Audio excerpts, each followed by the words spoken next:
由澳門緬華總會主辦的第27屆澳門緬華潑水節系列之潑水祈福嘉年華，4月27日下午3時在三盞燈圓營地舉行。會長洪金樂表示，首次以澳門緬華總會新會名舉辦活動，標誌着邁入新階段，將繼續秉持團結互助宗旨，為澳門社會和諧與文化繁榮貢獻力量。緬華潑水節將不同民族的藝術、飲食、宗教、民族、禮儀等多元文化匯集，展現澳門社會和諧吉祥的氛圍，成為澳門多元文化中具有東南亞特色形態，成為兼具旅遊與民間聯誼的節慶活動和澳門國際旅遊休閒城市的亮麗名片。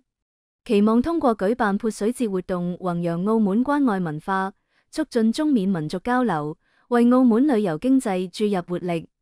在緬甸3.28地震後，為踐行大愛無疆精神，總會透過多方渠道籌集善款，將緊急救援物資運送到災區，為災民獻上一份關懷。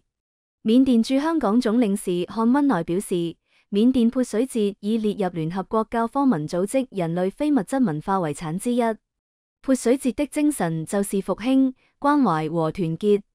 願灑下的水洗去過去悲傷，迎接充滿幸福、繁榮、和平新開始。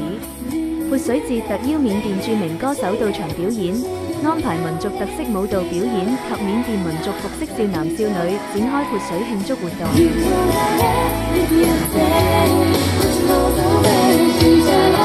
動。